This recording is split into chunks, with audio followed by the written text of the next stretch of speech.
because you're not following it, or is it you're not following it? Okay. So the reason that Mark and I kind of wanted to do this today is I work for a company called Rapid, and they design low carb, healthy fat meal plans for people to help them find sort of their natural weight.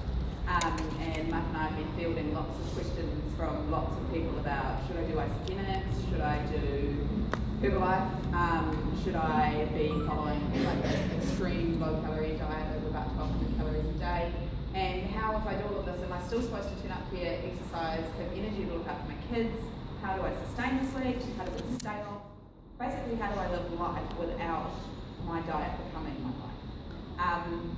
And one thing that we kind of talked about and wanted to get quite clear to people is that weight is really a symptom. Your healthy weight, your body actually really kind of wants to get to a point where it's healthy. And so weight gain or an inability to lose weight is really a symptom of what is largely a metabolic problem. And so the way that you deal with this is to eat real food that helps restore your metabolism back to its key point, really. So to touch on what I said about your body kind of wanting to stay at its healthy weight, I'll just go through that first, because when you understand that, it kind of can help you work through any frustrations that, look, I might have hit a plateau, I might have gained 200 grams this week, and so we'll start there. So your body has what's called a hypothalamus gland. It's your appetite control centre. Another thing that it does is it kind of regulates your set point where your body wants your weight to be. For most people, there's a range. It's a range of about like 5 to 7 kilos. So lifestyle choices can move you up or down that range, but your body actually really wants to stay there. If you go above that, it takes about 6 months if you stay at that weight. So say, for instance, take a 65 kilo woman, and then she gets out of that range, she suddenly becomes 72 kilos. If she stays at that weight for 6 to 12 months, that kind of is her new set weight. And so it becomes harder to lose. And that's why as we age as well and our metabolism slows down, we find that often we kind of gain about 5 kilos and then that's really stubborn and we can't shift it. The opposite is true. Your body kind of wants to keep in that safe point. If you, through a very low calorie restriction diet, go the other end of the scale, you would then need to eat that same number of calories in deficit for 6 months or more for that to stay at your new set weight. It's why things like 30-day cleanses with isogenics and stuff like that, usually you'll lose a lot of weight and then you'll put it straight back on. There's a statistic from the US Endocrinologist System Journal that says roughly if you are dieting through calorie restriction, only 2% of all people who undertake this diet actually keep that weight off for longer than 6 months. And the flip side of that is most people who lose the weight return to their start weight and then gain 5 kilos. So when you think about your hypothalamus and the fact that I've just said that there's a range of 5 to 7 kilos, every time you kind of fall off a diet and you put the weight back on and you add 5 kilos, that's your new set point. And so it kind of gets harder and harder to return to normal. And every time that you undo this, you're kind of tweaking your metabolism a little bit more to make it harder. Does that kind of make sense? Seeing a lot of nodding heads. I mean, how many people have lost weight and put 5 on and then that's their new weight? And it's really difficult. Okay, so this is kind of where carbohydrates and sugars in particular come in. So go back to the 50s and we've got the big debate about saturated fat, cardiovascular disease. Cardiovascular disease is kind of the number one, and type 2 diabetes are the number one killers of everyone in the world. In New Zealand, someone dies from CVD, cardiovascular disease, every 12 minutes, someone's diagnosed every 6. Which also just suggests that the rate at which we're getting it is significantly more than, say, 30 years ago.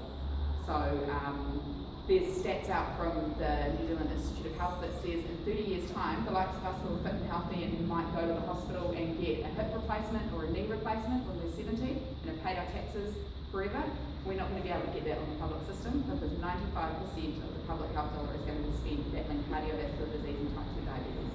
And that's in as little as like 15 to 30 years' time. That's now kids' generation. You're going to have to go private, you're going to have to fund it privately, and the other 5% is spent on obstetrics and gynecology. And that's it.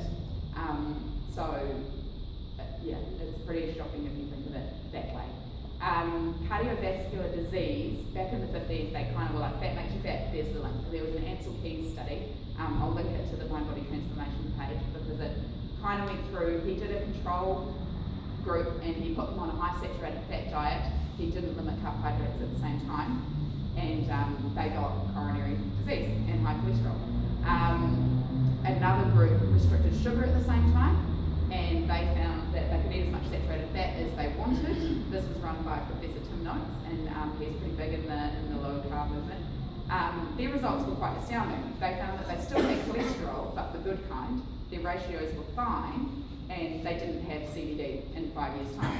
But sugar lobbyists, which control 80% of the food production industry, things like Coca-Cola, Nestle, even Fisher & Paykel have stakes in a sugar drink company. They basically lobbied the government and said that that study was false, and so here we've got our low-fat guidelines. So that's kind of how it's all come about.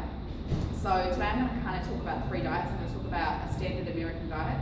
Its acronym is called SAD, and that's high fat, high carbs together. It's probably the worst thing that you can do.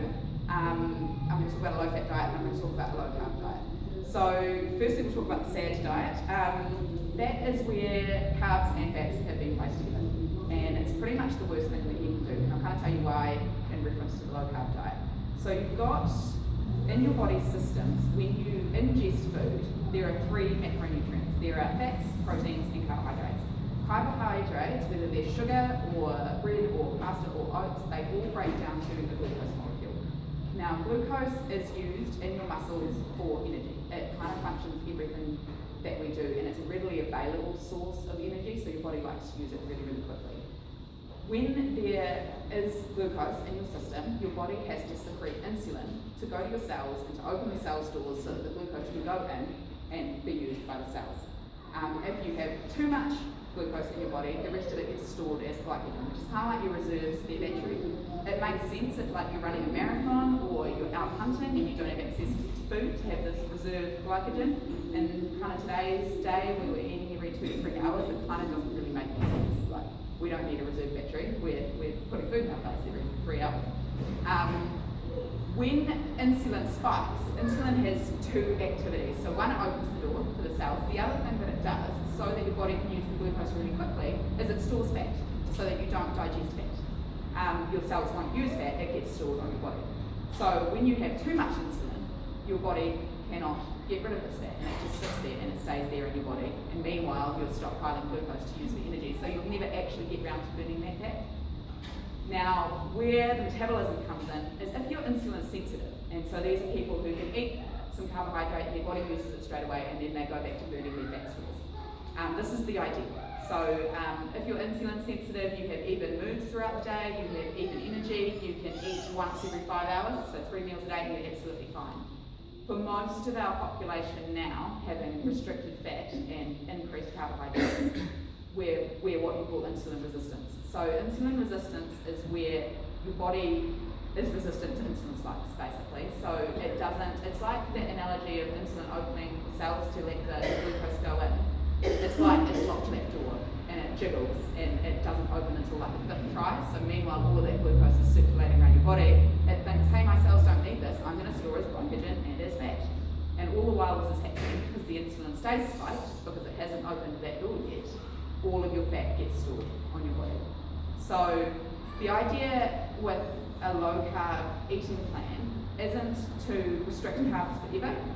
It's not to restrict carbs down to a point where you can't work out, that you don't have energy. It's to manage those insulin spikes so your body can metabolically get back to what it's supposed to do naturally, which is to be insulin sensitive. So the way that this happens is through eating. Essentially, the way my work and people like Karen Zinn and Grant Schofield and the people who wrote the What the Fat book and what the studies are kind of now telling us is that we have to reset our metabolism through a low glucose, low sugar diet.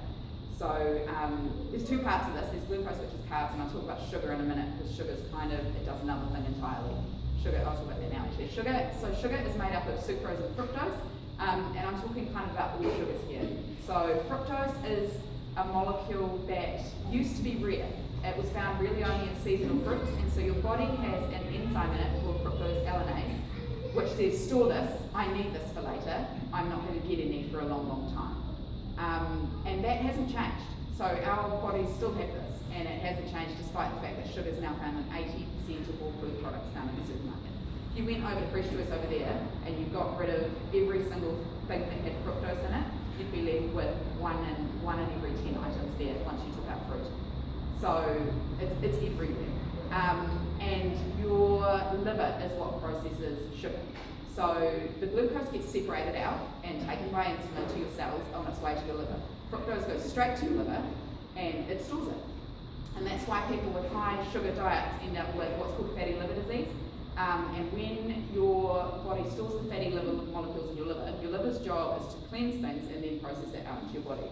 So if you've got fat in your liver, then what it does is it processes out that blood into your body, and that carries something called triglycerides, which are fatty enzymes, and they spread them out through your body. What the new studies are now showing about cholesterol is that actually there's three types of cholesterol. There's your HDL, which is your good cholesterol. It's present in everything. It's needed for your cell linings, and it's needed to make melatonin and serotonin. Interestingly, people who are depressed are often actually prescribed good cholesterol to boost their mood. LDL, which initially everyone thought was the bad cholesterol, they're now kind of saying that there's two types of it. So there's big, fluffy, nice LDL, which works really well with HDL to get you a good ratio to manage your cholesterol so that it's present but it's not a problem. When you add triglycerides to your blood system, that bad LDL mixes with that and then forms a really, really dense form of cholesterol, and that's the one that clogs your arteries. So what they're now saying, the latest report from the New Zealand Health Society, is actually that a marker for heart disease is less about cholesterol and more about the presence of triglycerides. So that's where sugar becomes a big problem, because it's in your liver, and unless we clear it by not eating sugar for a while and letting your metabolism reset to normal, that is sending triglycerides out through your body, it's attaching to cholesterol, and then that's forming cardiovascular disease and type 2 diabetes. Does that make sense? Yeah. So the other thing about sugar, really interestingly, is it directly relates with some appetite hormones. So remember, because it's all kind of linked to how I said at the beginning, you've got your hypothalamus centre and it's your appetite control centre. So they've done studies where they've fed rats, which is awesome and totally ethical, but they've fed rats high amounts of sugar, and then they've watched their brains to see what happens. And they spike what's called a dopamine response in the brain, which is the same as when they fed narcotics and cocaine in the exact same centre. And then they've monitored their appetite hormones, and one that's called leptin, which is kind of like the bouncer to your brain, and it says, nah, we don't need any more food, I'm full. When you're eating sugar, leptin doesn't work.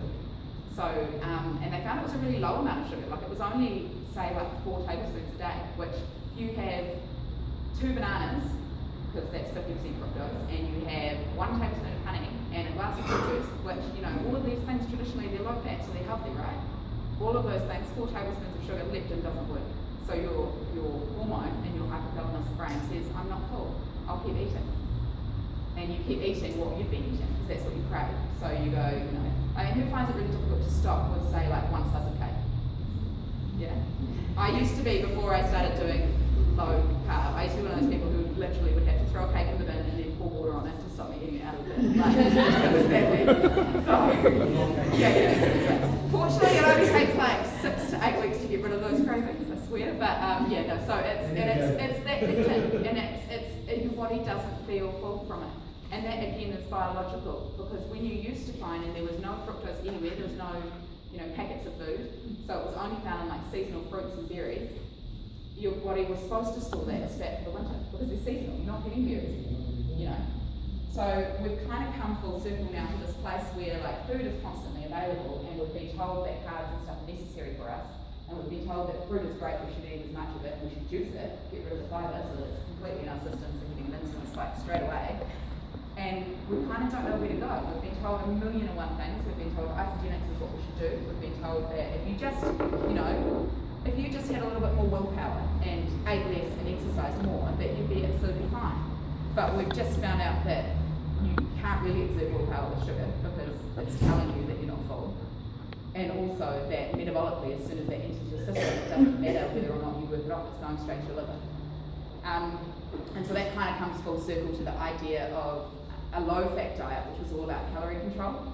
And so they said, look, all calories are created equal, energy in, energy out. If you are moving more than 1,600 calories a day and you eat 1,500 calories a day, you should lose weight. But that doesn't always work. In fact, very rarely does it work, because as we said at the beginning, you would then have to eat only 1,500 calories a day for longer than 6 months to stay there. And we know that not all calories are created equal. So calorie is just a measure of what that food does to you in your body. It's an energy measurement. So a carbohydrate and a sugar calorie, for instance, 1 gram of a carbohydrate source, so say like banana, that equates to 4 calories in your body. 1 gram of a fat source, say like avocado, that creates 9 calories of energy in your body. So of course, you have half banana at roughly 160 calories. You could eat 4 tablespoons of sugar for less calories than that half a banana. But logically, we know that avocado is probably better for us than sugar. We know that. But if we look at a calorie equation model, then that's precisely how it works. So, and those calories do different things in the body, as we've talked about. Like that sugar either gets stored, and then the avocado that you do eat gets stored as fat, and you can't shift it. So I'm not saying that a low calorie, low fat diet is necessarily bad. It's better than the first one I talked about, which is the standard American diet. If you pair fats and carbohydrates together, that's kind of the worst thing you can do, because your carbohydrates get processed while your fat gets stored. And then because you're eating carbohydrates, you're still hungry, so you keep eating. So that's probably a better intermediary model. And if you really struggle to reduce carbs and you find yourself, binging on them, then we'd probably look at integrating you slowly into a low carb diet. But so I'll talk about that now, and that's probably what I'll spend most of the time talking about, and then answer questions. But so it's important to note, most people when they come to us at work, they're like, well, low carb, so I'm just going to be eating meat and fat then. And I'm like, well, no. So what we know from studies is that for basic health, if we take out energy requirements for people who are like breastfeeding, people who are immune conditioned, people who are exercising, like here at the hub, what you need in a meal is you need protein, you need fats, and you need micronutrients. And so those are things like vitamins and minerals, and those are found in vegetables that are grown above the ground. So if you take nothing from this today and all you talk about is like, what do I need to eat? Just protein, fats, micronutrients, vegetables grown above the ground.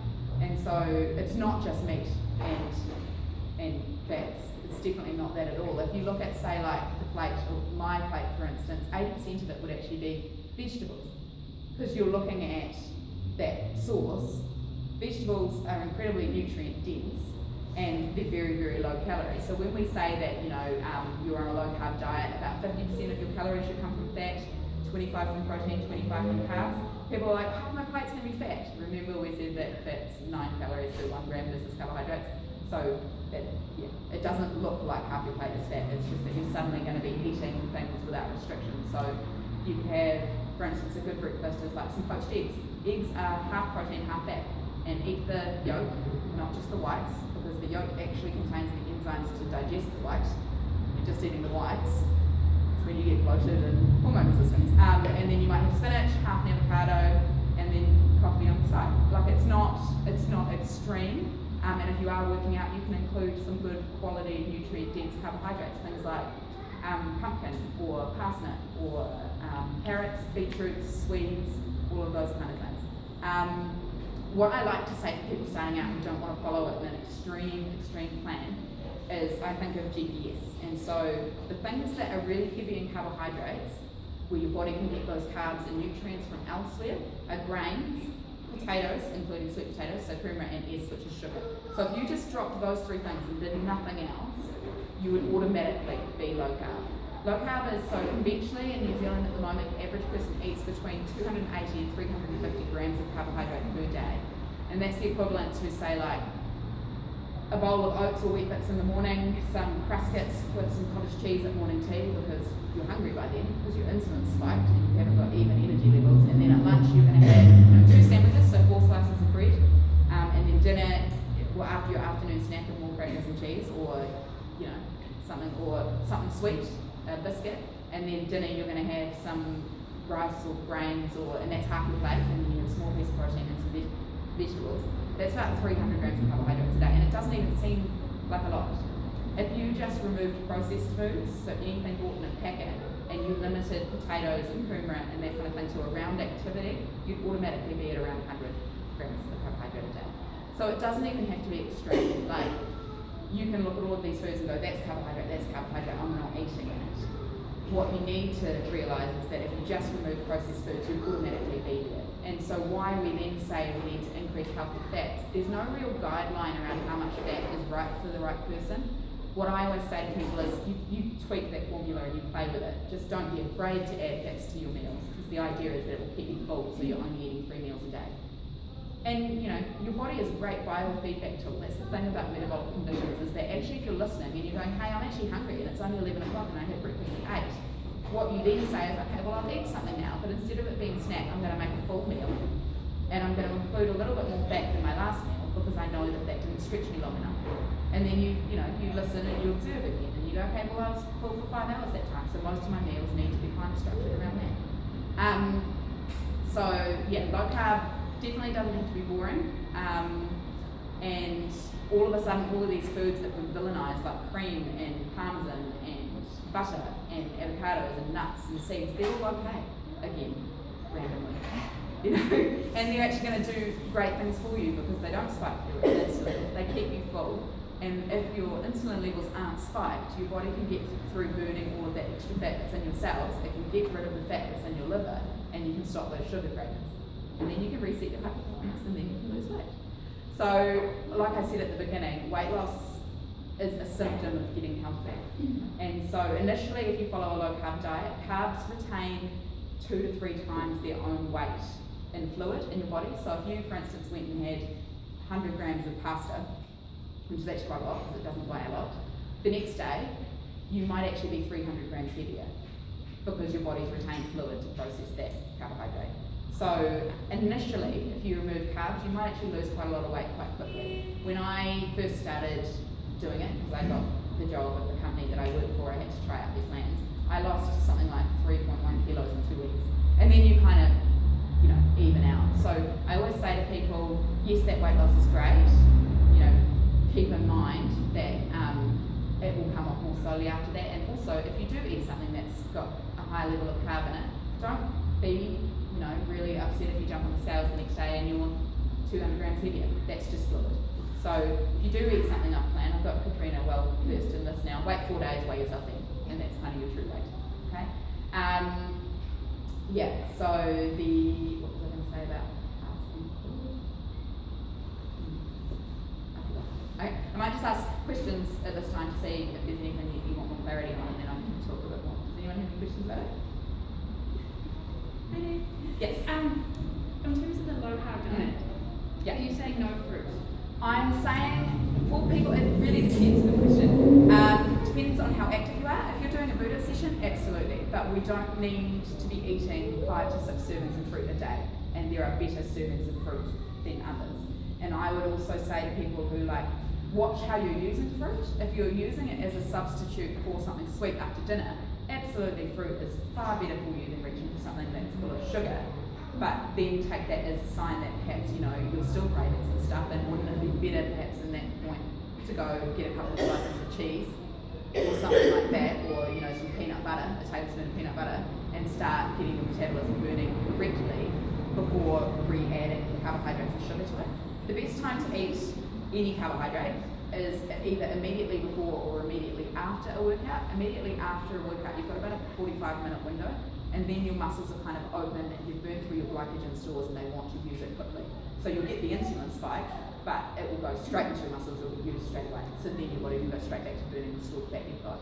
There are better types of fruit than others. So berries, kiwi fruit, green apples, and green melon are all very, very low fructose. And so they won't load on your liver the same. But then you've just got to watch portion sizes. So I know a lot of people, myself included, I still like some fruit. So I often have half a cup of blueberries with cream for breakfast. And the other thing about fruit is pair it with either a protein or a fat to slow down the insulin spike. So if you're going to have berries, pair it with cream or a protein like nuts or chia seeds, or chuck it in a smoothie where you've got almond milk or some other fibrous vegetables, and then you won't have the insulin spike and you can have it. But we don't need to be having, say, 3 to 4 to 5 to 6 pieces of fruit in a day. And if you are, it's probably a sign that you're still craving those sweet things because your metabolism isn't regulated. So if you have a real sweet tooth, yes, fruit, having too much fruit is bad, then what do you recommend? Eat more fat. Fat really is, that's why we say to use more of it, because it is really filling. And it can take, honestly, probably 2 to 3 weeks for those I need sugar cravings to go. And then after then, the point is that we're doing this so that your metabolism can be regulated and you're making a choice to eat something sweet because you want it and not because physiologically your body's craving it. Okay? So I would still include them, but like I said, have them at the beginning of the day and not at the end of the day, and make sure that you're adding fat to it. And then another note on fruit, don't juice them. If you juice them and you remove the fibre, all you're being left with is the sugar and the carbohydrate, and that hits your body really quickly. Smoothies are fine, they retain the fibre, but if you're going to be having smoothies and things like that, make sure that it's about 20% fruit and 80% vegetables or fats. Okay? Yes? Coffee. Coffee's a good one. So there are a couple of other things that spike an insulin response, and one of them is stress and cortisol, and too much coffee has been shown to increase cortisol. So a good rule of thumb, 1 to 2 per day before midday. And then where possible to reduce the stress of the coffee on your body, pair it with the fat. So have a long black with some cream, or you can blend the coffee with a little bit of butter. Don't know until you've tried it, it's pretty delicious. Yeah?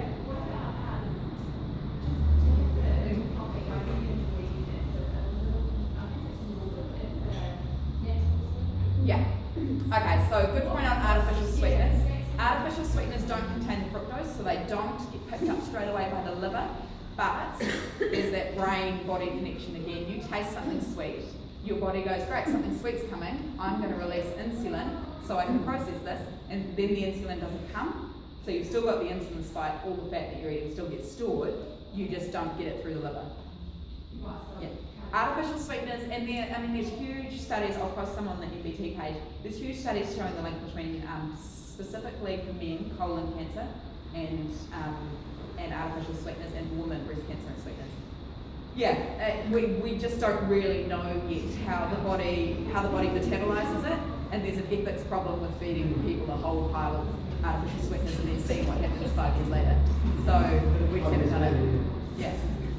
If you are craving something sweeter like that, it sounds really bad. Chocolate, 85% and above, keeping it to like 4 to 6 squares or less is absolutely fine. You could actually, the WHO recommend, the World Health Organization recommends 3 to 6 teaspoons of added sugar a day per person. The problem with this is, say like a breakfast cereal that we give to our kids, regardless of the carb content and the insulin resistance, there is 11 teaspoons of sugar in sultana bread. You know, per serving, and who keeps to a third of a cup serving, really? So it's just retraining your taste buds. Yeah, it is retraining your taste buds. If you can do it for 4 weeks, I promise you, you go back and you try and eat milk chocolate and you just can't. And I've mentioned that I ate things out of the bin, right? So, yeah, and I personally can't touch chocolate that's less than about 85% now. It just isn't worth it for me. So, yeah. Yes. So can you tell us about yogurt? Yeah, yogurt, absolutely. So dairy is a really, really good form of fat. And when you're reading labels on the back of it, it's important to remember that the first 4.8 grams of carbohydrate and sugar in dairy products is lactose. It's naturally occurring. So if you can tolerate lactose, that's absolutely fine. So what you're looking for in any food product, if you're not wanting to cook everything from scratch, a good place to start is to read labels and find something that is between or less than really 5 grams of sugar per serve, with the exception of dairy. Yogurt, full-fat Greek yogurt is quite a good protein source, and kefir yogurt can be really good too, but the flavoured yogurts, they're, say for instance, a fresh and fruity 150ml bottle of strawberry yogurt has more sugar in it than a Snickers bar. So it's just about learning to read labels, and most of us, we've been told that these are good sources of protein, they're low in fat, they've got fruit in them, they're good for us. But it's just about learning to read labels again. So when like I said, if I'm looking for a yogurt product, I want it to be less than 7 grams of sugar or carbs per 100 and not have sugar in the ingredients label. So the straight up Bull Collective Greek yogurt is really good. Yeah, so yogurt can be, and when you're eating your berries in the morning, Greek yogurt's a really good form of fat to have with them, but just make sure it doesn't have sugar in the ingredients list. And this is the other way that people can kind of, big food gets really, really smart about things. There's about, I think last check, a professor at Auckland Uni did a whole study on names that they give to sugar. Something like 256 different names for sugar. And in an ingredients list, the things that are listed in biggest quantity, the smallest. So they can put sugar further down the list by listing other artificial sweeteners first. And so you might say have a yogurt and the first ingredient is skim milk, and then it might be sucralose, aspartame, stevia, and then it might be lactose, which we know is naturally occurring with skim milk, so they didn't need to put it there. And then sugar's the last ingredient. But if you look at the column where it says, grams per 100, it's actually 29 grams of sugar per 100, which is, there's about 4 grams of sugar in 1 teaspoon. So if you read a label and it says 12 grams of sugar in it, then we know that that's 3 teaspoons of sugar, and that's your daily limit. Right there, okay? And this is kind of why isogenics and all that kind of stuff, even if you're eating lower calorie, it doesn't work to fix your metabolism. One shake, isogenic shake, has 22 grams of carbohydrate, 12 of them are sugar. And you're supposed to have 2 of those in a day. So regardless of everything else you eat, that's your daily limit twice over. And so, that's why if you're just cooking with real food, you take out processed food and there are ingredients that you need. Real food doesn't have ingredients. Even something that's carbohydrate, like oats for instance, if it's just oats, it's going to do significantly less damage to you than what we call at work Franken foods with, lots and lots of stuff in it. And it's surprising, like you could pick up, say, a tin of baked beans and that's got more sugar in it than some yogurts. Who's adding sugar to baked beans? Yeah. Any more questions? Yes? Coconut water. Yeah, good. Yeah, coconut products are a really, really good form of fat. Again, they're saturated fat, so people have kind of vilified them. What we know about saturated fat now is that it keeps you full, and in the absence of carbohydrate, it can actually lower the risk of cardiovascular disease. Coconut water after a workout is really, really good. Yeah, it's not fructose, it's straight glucose. So if you have it after a workout, it can go straight to your cells to fuel your energy, and it's got really good electrolytes in it. So it's quite a good option to have, but I wouldn't be having more than 200 mils, and I'd be putting it after a workout. I wouldn't have it as an everyday thing, and I certainly wouldn't have it when I haven't been working out. It gets sold as like this health product because it's great with electrolytes. Another thing that's quite interesting about electrolytes is that electrolytes work through potassium loss in your urine. So if you are new to eating real foods and if you're lowering carbohydrate, initially you might feel quite thirsty and you might have headaches and you might feel dehydrated, and that's when people are like, have a coconut water, it's got electrolytes in it.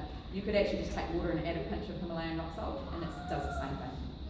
So yeah, so like a pinch per 1 litre, and if you choke that back you have the same potassium balance that you need by way of coconut water. But coconut cream, coconut milk, coconut oil, all really, really good for you. And coconut water has its place. Yeah. Yes?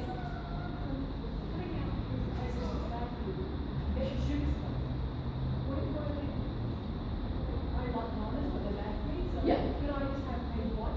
Yeah, absolutely. You'll get some of the sugar spike. I'm assuming breastfeeding? Yeah, so half a banana is no problem for you. You will be metabolizing that very quickly. It's about, and just cut it down so that the taste, that you require less of the taste. It's not about necessarily going all for nothing straight away. It's about finding better alternatives and then changing your taste buds. Yeah. Yeah.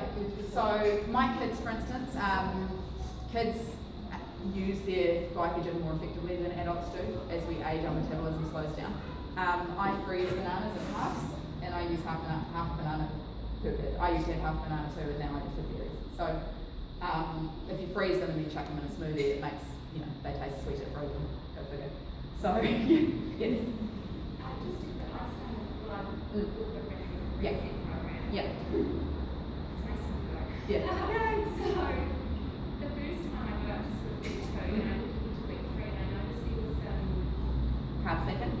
Yeah, Yeah. carb second. And next time I try to go back to you, Yes. because it's that whole keto. Yeah. So there's Just going through it, Yeah. so it only it's 1 week. and I like to feel like, oh, I Yes. don't know what's happening. I can unlock yours for you on Monday. So I'll do that so that you can see the whole way ahead. So that's the other thing about going low carb. There's two versions of low carb. You can go ketogenic eating, which is less than like 50 grams of carbohydrate a day. When you're eating this way and you're in nutritional ketosis is when your body produces a different form of energy to glucose, to glycogen. It produces something called ketones, and that means your body's burning fat for energy, whether it's the dietary fat you're eating or the fat that's on your body. Ketogenic diets have been around for a long time. They're used to treat illnesses such as cancer, epilepsy, that kind of thing, because you're taking away the sugar molecules which feed the cancer cells. It's very, very effective, ketogenic eating, and it works really, really well. You can still exist low carb as a continuum. So you can still exist somewhere between like 50 grams of carbs a day and 100 grams of carbs a day. The plan for rapid when you get to phase 3 and 4 is they include carbs around exercises. So if you've worked out that you can have, a small amount of pumpkin or cream or a breakfast or a lunch, you can opt not to have them if you're getting great results and keep doing it ketogenically. And by way of the plan, I'll unlock that on Monday and you can put the whole bag in. So it's kind of your choice, and I recommend to people starting just incrementally reducing carbohydrate foods. And definitely, if you can, just get rid of sugar. It's kind of, fortunately, people are becoming a bit more savvy about it now. There's far more cafes and stuff that are around it. And don't be afraid to ask for what you want. Like, it's your health. I used to think I'd go to like a cafe and be that dick of a person who was like, I don't want, bread, I don't want this. And now I kind of just make up a meal of sides. I say salmon, poached eggs, and spinach things, and avocado, you've got it. And most people are fairly accommodating. I mean, they want your patronage, so they want your money. So if they can do it, just ask. But I don't necessarily think people have to go into full ketosis straight away. You would automatically be low carb by cutting out, like I said, the grains, potatoes, and sugar. And then you'd sit at around 100 grams a day. And then if you wanted to and you still weren't seeing results, you could get lower to like 50 grams a day, which is ketogenic eating. And that's no fruit and that kind of stuff. So, yes. After you've done, like let's say you've done a muscle building routine and you're wanting to have some sugar because you need obviously some glycogen for your muscle tissue, how much sugar could you just like have 2 teaspoons of sugar? I would choose a fructose-free version of sugar, because we know that all carbohydrates break down to glucose eventually. Yeah. I would have something like some kurma or some berries, or I would have half banana, but I wouldn't have like sugar in its purest form. That should be enough. Yeah, plenty. But eventually, if you didn't do that and you started having protein or fat as your snack, so say you had some chicken breast or you had some celery sticks with almond butter, eventually your body would run off that fuel too. It would take about 3 or 4 days. Oh, yeah. Yeah. So, it would be. How much carbs should you have? It's very individual, and that's why I say play around with the formula. I myself sit at around between 80 and 100 grams of carbs a day, and that's breakfast usually has some form of carbs, whether it's like pumpkin, and then the rest of the day is kind of like salad or steamed veggies, fats, and proteins. So you're saying grains is what you want to stay away from? Like Yeah, so grains are an interesting one. Like I'm definitely not, if you like them and your body tolerates them around, I'm not paleo, I'm not anti them for the sake of being anti them. But if you look at a nutritive breakdown of food, and so you say per 100 grams, what nutrients does this have to fuel my body?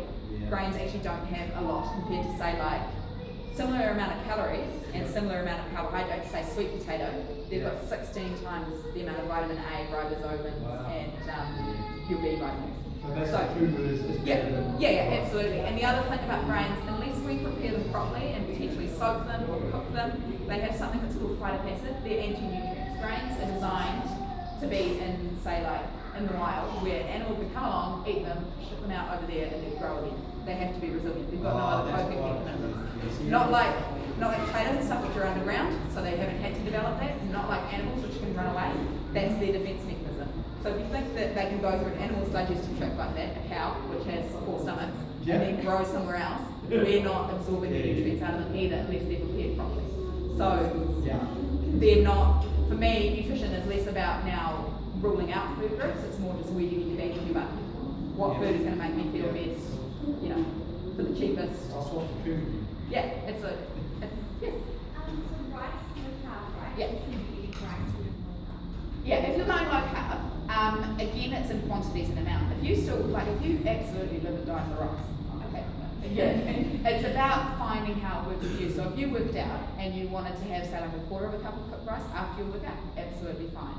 But like I said, if you can, try low carb for 4 weeks and just do it for 4 weeks, commit only to that, then you probably won't even miss it and you'll start feeling much better and much more energy. Do you want to talk about your low carb experience and how you feel about it? Yep. Yeah. Well, okay, cool.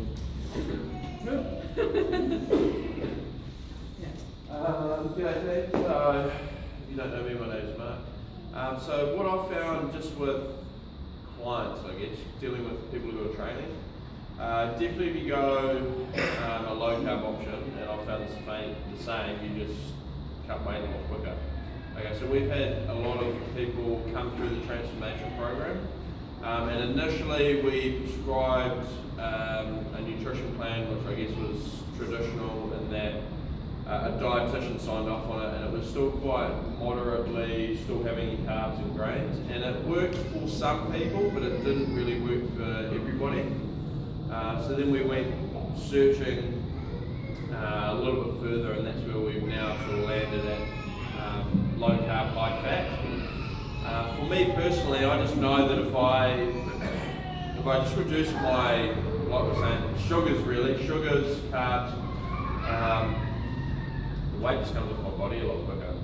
I don't know about everybody else, but the weight just comes off a lot quicker, and it's about reducing the cravings for me. And that's my personal experience from doing it. It's just you get better results. I kind of get the feeling this whole thing where we feel that we have to have our bread, we have to have our rice, we have to have our sugary things. It's just a habit that's formed over probably most of our lives, because that's the way society is at the moment. But it's not really the way we should be eating, and I think that's becoming apparent. In 10 years, 20 years time, we'll be looking back and going, what the hell were we doing? So we're in a pretty good position now that we have this knowledge now, and it's just a matter of changing our habits. And it's a working process. I mean, I'm 30, how old am I now? 37? 21 again. And it comes back to the psychology of it. Don't beat yourself up if you make a mistake, because you're trying to change a lifetime of habit. The MBT program, yeah, it's a 10-week transformation, but we've never ever liked the concept of doing something for 6 weeks or 10 weeks. Our goal is to rope you in to try and change your whole lifestyle and your whole habit, but hopefully you'll figure that out within a 6 to 10 week period, and then you sign a life membership, which is very cost effective. Yes. My question is, and it might sound really stupid, but how do you deal with eating out or going to friends' dinner or staying with your in-laws who are super unhealthy? So this is the thing that we get questions about this all the time. Fortunately, things are changing. There's lots of places like, say for instance, Burger and Ponce, you can get a bun without the lettuce. I actually think compared to say like Weight Watchers diets evolved, you have to strip fat off everything. You just eat chicken breast, brown rice and broccoli. That is harder to eat out with than it is to eat out this way. Now you just go to a restaurant and you say, I want a steak. I mean, usually it's going to be cooked in butter or something because it tastes good, and then a side salad. And then, and it's not that, it doesn't become that difficult. I often, if I'm going out for lunch, I usually order off the brunch menu, because you can get bacon and eggs. And don't be afraid to ask how things are prepared. The thing about including healthy fat, it's not that we're eating tons and tons of it, it's just that all of a sudden using fat will make that food taste good again, and it keeps you full. So, pardon? We're allowed bacon. Yeah, you're allowed bacon, absolutely. Yeah, definitely you're allowed bacon. There is, the other thing I was going to say about your smart body is that your body will take from your food what it needs to convert into energy. So if you, for instance, go low carb, like 0 carb, but you increase your protein and we're eating protein, your body will convert that protein into glucose through a process called gluconeogenesis, and it would convert it into glucose anyway for your cells. So you don't need to worry necessarily about not giving your body what it needs. I always say people need to worry about not giving it nutrients, and that's why we say keep eating vegetables, keep eating broccoli, cauliflower, anything growing above the ground, and keep your starchy tubers around exercise. Yeah. What about wine? Wine, good question. So by way of fructose, what's left, so that is actually what's converted into ethanol, the alcohol from the grapes. Grapes are about one of the worst fruits that you can have. They've got very, very low fibre, and say like a quarter of a cup of grapes has about 6 teaspoons of sugar in it. Yeah, it's candy. Like think of raisins. We give our kids raisins thinking that they're a healthy treat. One little tiny box, because there's 90 grapes and they're dried, and you've taken the fibre out by removing the water. One little box of those is 7 teaspoons of sugar. And raisins. Yeah. So grapes are about the worst, but fortunately when you're making wine, that's what gets converted to ethanol. So that's what makes wine. So unfortunately, though we think that they're better for us, those first pit crops that are like lower alcohol wine, they tend to be sweet. sweeter, because they're picked earlier, they're not fermented, they actually have more carbs and sugar in them. What you're looking for is quite a dry, old wine. Red wine's better than white wine. Definitely you can include it and have it. I have wine probably up to 2 glasses a week, but like I said, this is a lifestyle, so you're not wanting to be jumping on scales every single day. You're wanting to see your body find its natural healthy weight. When you drink red wine, because it's still a carbohydrate, it is still going to store that 2 to 3 times worth of its weight of fluid. So if you do have red wine, just don't weigh yourself for 3 days. It'll be fine. And if you are finding that like you are following this formula and you're not losing weight as quickly as you'd like, that's what we're looking to take out. Thank you. Yeah, it's fine. Red wine, white wine's fine. White spirits with soda, absolutely fine. Beer, obviously, is all carbohydrate, and rums, whiskies, that kind of thing, are all carbohydrate. So it's just about not drinking the whole bottle in one go. And pairing it with food, because the food you're eating, the fats and the proteins you're eating are going to lower that insulin response for wine. Yeah. What tips do you have for cravings? Because I guess what happens is when people are getting to that stage where they're starting to get progress, and they'll go, oh my god, I want to have some carbs or something. Yeah. So there's a rule of thumb that generally a craving will pass in about 20 minutes. So the problem is that we give into it straight away. Oh, okay. And so if you can distract yourself for 20 minutes and do something else and the craving's still there, ask yourself what it is that you're craving. If it's that you're craving like sugar, then perhaps actually what you want is a complex carbohydrate. And at that point in time, maybe go and roast some kumara and pair it with fat like coconut oil. And then, yeah. So at least you're having something. Yeah. I find when I'm craving, you can take a supplement called chromium, which balances out your blood sugar levels, and when you're starting out, that's quite a good one to do. And if I'm having a sugar craving at 3 o'clock in the afternoon,